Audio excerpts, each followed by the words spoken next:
Welcome back, viewers, to another edition of the Heads Up podcast. Neil Davis and the GOAT to talk you through your weekend's racing and sporting action. Good morning to you, Neil. Last week we were at Hawera, and I don't think many people were cheering home the winner of the Taranaki Breeders' Stakes, Magic Encanto at Bolter's odds.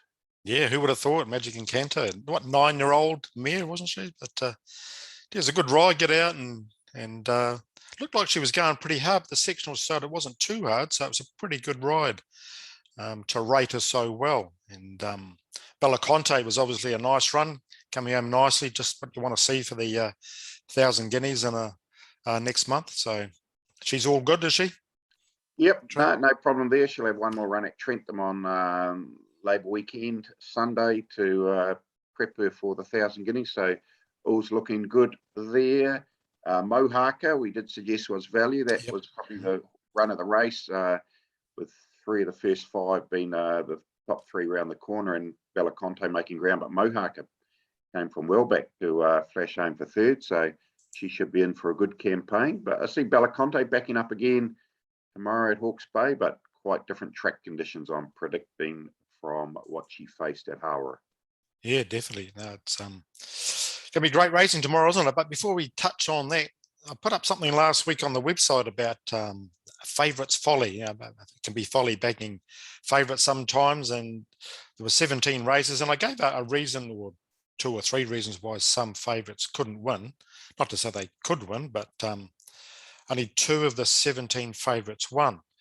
And people who like to bet around the favourites got in touch with me, about half a dozen people, so that was good to see. They enjoyed that. So I'll do it again tomorrow for Hastings. The main reason horses get beaten is either the track conditions, a wide draw or an inside draw if the inside's off, or just not fit enough.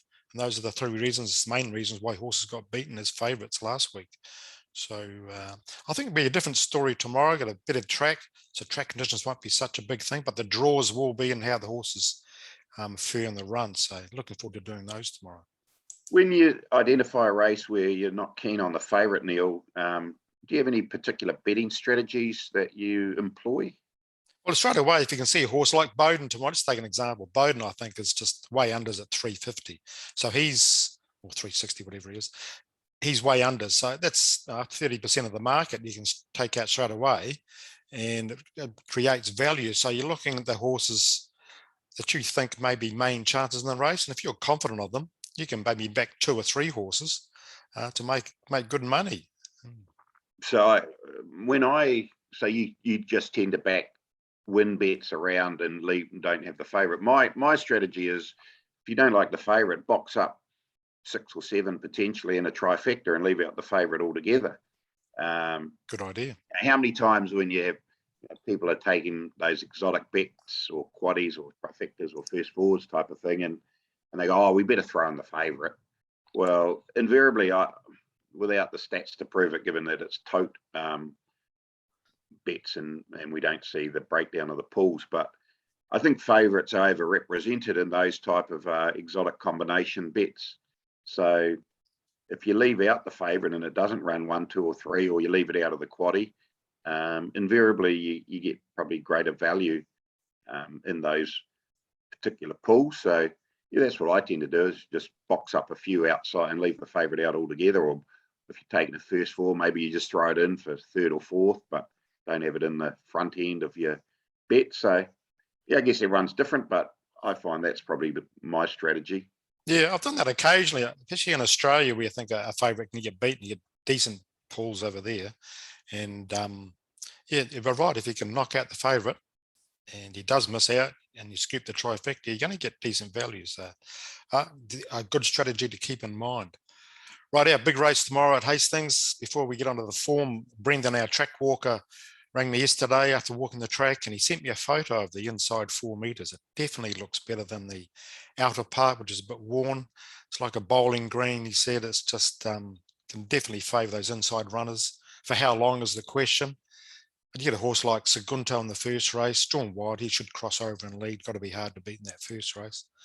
But whether that lasts until the 8th race is another question. Got a horse like Big Mike, who should lead, you reckon? be stupid not to lead, wouldn't they, from that barrier draw? You'd think, well, Tappy's one led in the Windsor Park Plate over a shorter distance, but didn't really see out the trip. So Yeah. you think they'd probably be looking for a sit over a longer trip. But Big Mike does look the natural leader, that's for sure, and could potentially get a soft lead. Well, it's interesting. It does look like it, but like I broke down his sectionals last time he won here on a dead track when he won here last meeting, and he averaged 12.6 seconds, which is even tempo to the 600 meter mark. And I think with Cheval Promoteur, and you're going to have horses like Robusto, Brittany, Tappy's one, all going out early, and Bowden possibly out wider, having a crack to get handy or get in one off the fence early. So there's going to be decent pressure early on. I think with Big Mike setting an even tempo, I think every horse will get its chance. I don't think they'll go slow anyway. So I think every horse will get its chance. But I think the barrier draws is going to come down to it. You've got a horse like Maceto and Cheval Promoteur and Harlech and Tappy's one, House of Cardi, all going to get decent runs. So any of those you like to maybe upset the favourite Bowden, who does look beatable at that price? Yeah, well, I think I think Bowden's definitely not value at $3.60, like you say. I know you like House of Cartier, and I won't be upset if that wins. Owned by Top Man and Peter Gillespie, and a good trainer, Peter Didham and Sarah McNabb. So that's definitely a chance. Second up, maybe a question mark. I quite like a horse called Harlech, a bit of value as well, $13. Should get a nice run, and the run last time out suggested 2,040 meters would be right up its alley. So yeah, that's my blowout. Well, it's not a blowout, but my value play in the race. It's an even field, and we all know it's not the best quality field compared to previous editions, but it is what it is, and there will be one winner found, and they will be known as a Group 1 winner for the rest of their career. So That's right.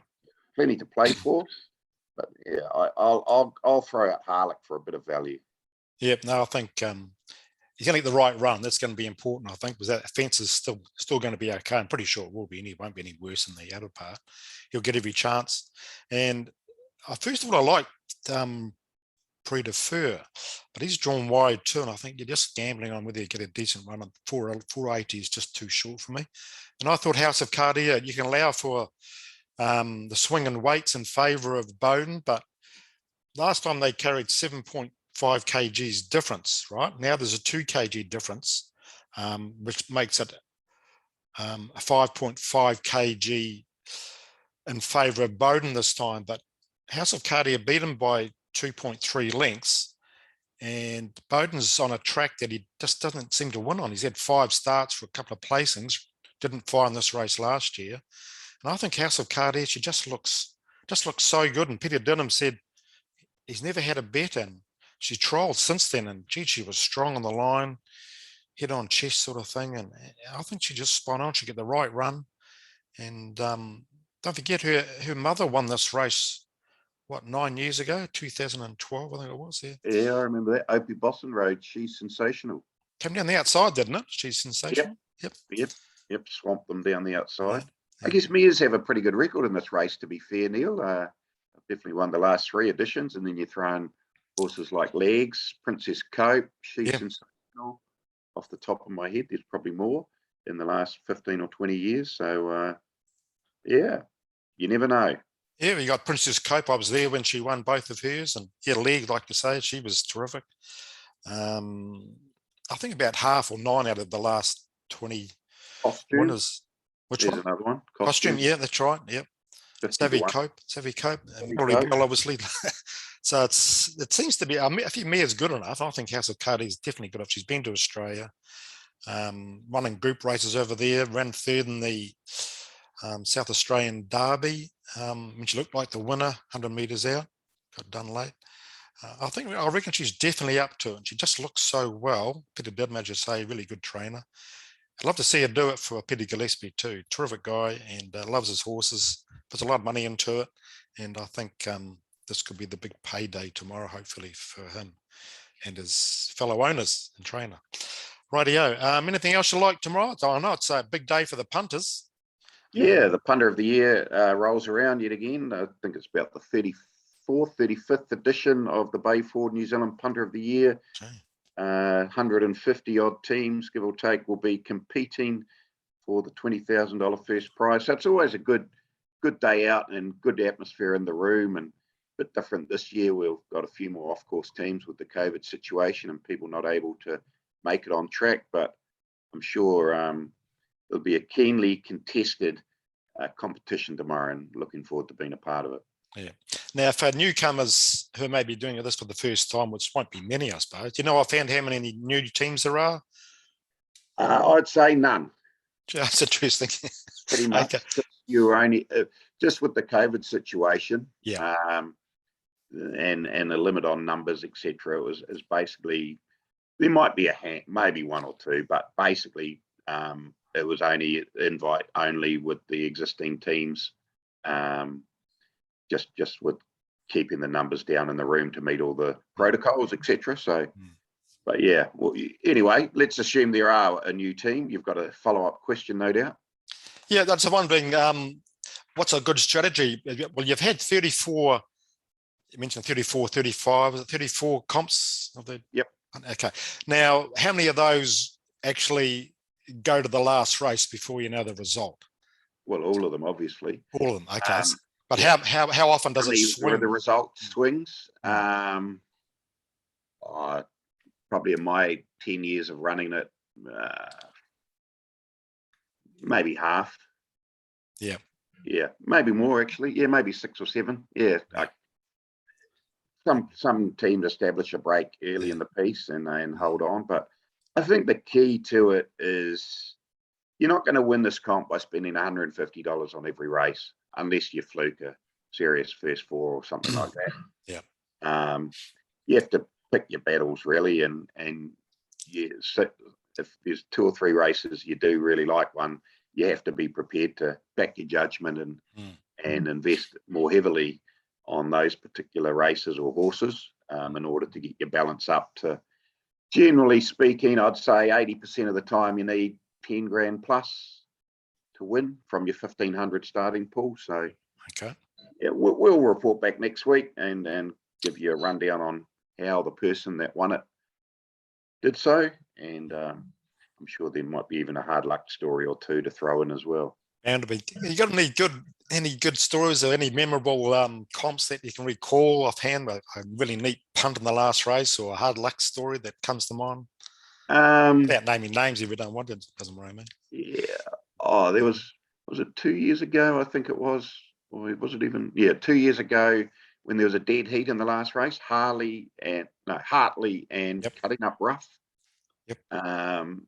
If Cutting Up Rough had won the race outright, certain trainer from Waverley would have cleaned up, but just missed out. So you could argue that less than a nose or a nose cost him the decision, the competition. So that one springs to mind. No, I can't think. I can't think of too many more. Yeah. Okay. Yeah.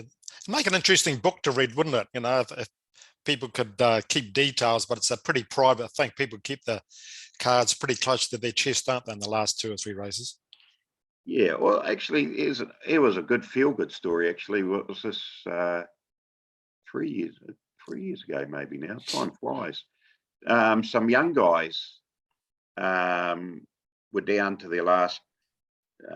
They had less than $1. They might have only had their 10-cent voucher left, and they placed about $500 worth of bets on about race 6, and they threw away their 10-cent voucher, and their bets in race 6 actually delivered some tidy dividends, maybe from memory about $700 or $800. So, but they needed their voucher to establish the continuity of the tracking system to make sure that we could track the bets. But because they didn't have it, they were in danger or were going to be eliminated from the competition. So they were in a mad panic, and we eventually recreated the voucher using the TAB software, and they quickly got bets on for the upcoming race, which I don't think was any good. And then they backed the winner in maybe race 8, race 9, and held on to win. So from that lost voucher, which was worth 10 cents, they turned that then 700 of collects into about 12 grand, and then another 20 grand on top. So 32 grand in the space of about 90 minutes or so, maybe an hour, 2 hours. It was that was good going. Yeah, that's great. How many guys were involved in that, or people involved in that one? Three guys from Wellington. Yeah, so 10 I'm grand. still That's waiting. right. Yeah. I'm still waiting for my sling that they promised for saving their bacon. I'm sure they would have bought you bacon and eggs the next morning, wouldn't they? No? I'm still waiting, Still Neil. waiting. I remind them every time I see them too. Yeah, I bet you do. Good on you. I think between you and me and the listeners or the viewers, I don't think there's much of that 32 grand that the TAB haven't collected back. It's all good fun. Looking forward to your report back next week. Yeah. Right. Last week's question. The question was, who won last year's Taranaki Breeders' Stakes? And the answer was Supreme Heights, that good winter performer. So how many correct answers did we have? 7. 7 dog field. Give me a number. Oh, let's go with number 2. Number 2. Casey. Big tick for you. I'll put up your $20 multi tomorrow for you. Looking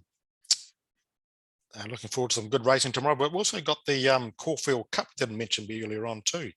Should we do a new question? Might as well. Why not? Question. We've kind of hinted at it to a degree. The Livermore Classic has been dominated in recent times by mares. We just want to know the last entire or gelding to have won the Livermore Classic. So the last male horse to have won the Livermore Classic, obviously prior to tomorrow. Yep. So text or email your answers through to Neil, and you're in the draw for next week's multi. Yep. Formpro.co.nz or 027 352 6402 by, say, Tuesday night, and get those in for the draw. Rightio. B&B's. Caulfield Cup. Do the Caulfield Cup first. Yeah. It's a really good race. Always a good race. Now, the track conditions are going to be a query. There's going to be at least a sort of a slow track to could be a heavy track, depending on how much rain they get. We've got the Chosen one in there. And a terrific race last week. Rattled home nicely and really good sectionals. Got to be hard to beat. Wet track won't worry him too much. But we got the favourite in there. Really good horse. Won well last week. The name just... Incentivise. That's the one, yeah. No, he beat Very Elegant easily at Flemington last start. So, but he's drawn wide, and I'm not sure about a heavy track. So once again, I think he's definitely beatable at that price. I just couldn't back him at that price. So, anything you're keen on? Not really. No. Ocean Billy, I guess, representing the Kiwis, along with Quick Thinker, who will appreciate the wet. Great run. Man. Chosen one in this race last year, so we know he's up for it. And I think he's all 3 runs this time in. He's have been full of merit, so he's definitely not out of it. $12, good price for him. Yeah. Probably get more on the tote on the day, you'd think. Definitely, yeah, definitely. It's I like a horse down on the weights. Young Werther ran second to Incentivise last start, but gee, there's a heap of improvement in him.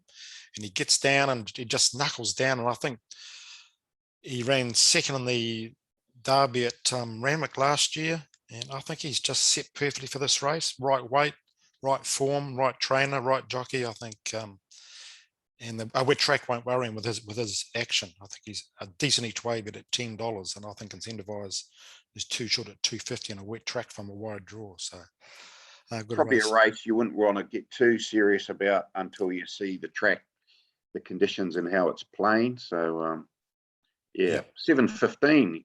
Hopefully you won't have fallen asleep on the couch after a few too many Heinekens by then, Neil. No, I've got to stay clear of the booze on a Saturday. I'll do some sectionals. So I've got to be all hands on deck for that, for those sectionals. So after the last race of sectionals, I have a couple of beers and keeps me going till the next day. B&B's. Anything you got? Some bouquets. Yeah, the Caulfield Cup tomorrow will be called by Matt Hill. I think he's the best commentator in Australia. And there's, if you go on racing.com Facebook page, is the video of him calling last year's Cup. Just a very accurate and competent caller. So just a bouquet to Matt. He's at the top of his game and a pleasure to listen to. Yes, I agree there. No, he's terrific. And the commentators we mentioned last week, he sells the races with his commentary, and he's an excellent caller. Yeah, my brickbat goes to the TAB for the head-to-head odds. Often they're $1.80 and $1.80, for two horses with even chances. Sometimes they're $1.90 and $1.80 if they're two even chances, but it just puts you off having a bet. They should be at least $1.87, $1.90 each if they're both even. But I just wish it gets they would worse. better odds. It gets worse, Neil. Obviously, if they go to $1.60 and $2, that's a higher market percentage than $1.80 of each of two. So yeah, they're not showing much intestinal fortitude on those, are they? Which is a bit disappointing. Yeah, it's quite a popular bet. I'd often chuck, if I see one or two on a Saturday, especially, I'll put it in a multi, and especially if you can see the track conditions are against it, or the tempo, the pattern of the days against the horse, you can see it developing, and you're going to get decent value. It's going to drop later on. So it's just good to have some decent odds there. But I think the website's working pretty well. From where it was when it first kicked off, it's certainly improved. So a lot of ups there, but still room for improvement. So that was my brick bet for the weekend there. Okay, so we got a big day coming up today and tomorrow. So looking forward to your report next week for the Punters Challenge. We're going to throw in a sports bet. Seen people missed out last week. We did mention Wanganui. They were playing King Country, and the hype around the game was obviously Sam Cane playing for King Country. But as we saw, one top class player doesn't generally improve a team's performance by too much. And we've got the same scenario this week with Ma Nonu coming off the bench to play for East Coast against Buller. Now, this game's been played at Ruatoria, the home ground, or Whakarua Park, the home ground for East Coast. But they even won a game of rugby for 5 years, Neil. And yet they're the $1.30 favourites. I just can't work it out. So I'm prepared to say Ma Nonu's not going to improve East Coast by that much. Now, I know Buller aren't going that good themselves, but to me, this is probably a toss of the coin type of game. But Buller are paying $3.25 head to head. So that represents value in my mind. So I'm going to tip out Buller to continue East Coast's run of losing games. So it's kicking off tomorrow, 2:30 from memory, Heartland Championship Rugby. Right, 2:30 Saturday. Okay, yeah, that seemed like a logical. Maybe just with Ma Nonu playing, obviously. That's have the odds moved in, or were they set at $1.30 odd? I think they've come in a little bit. Yeah. Oh, yeah. Just a quick thing on Netflix. There's a really good series called Bad Sport. Don't know if you've ever seen it. All about skullduggery and what's been going over the years in soccer, car racing. It's a really good series. Have you watched them at all? Any of those on Netflix? Huh? Don't even have Netflix. Oh, well, you're fine. You won't have seen it, but it really is good. And Squid Games is worth watching. But that's the big buzzword at the moment, isn't it? Everyone's talking Squid Games. It's D-grade acting. No, it's D-grade acting, but the concept is interesting. I've sort of watched it. I fast forward through most of it until I got to the games part of it. But that's worth watching. But quite brutal. Anyway, I'm looking forward to a report next week. 150 teams. Gee, it's going to be interesting. I'm looking forward to that. Will there be updates on the TB website or anywhere? Not on the TAB website. I anticipate Trackside will probably, as they have done in the past, send a camera into the room and we'll probably get asked a few questions. And I think Andre Neil's Racing This Time Facebook page is back in action tomorrow after a bit of a hiatus with lockdown, etc. So no doubt he'll provide a bit of content as well. Okay, Racing This Time, I must have a look. Right, yeah. Okay, thanks for that, and we'll catch you all next week.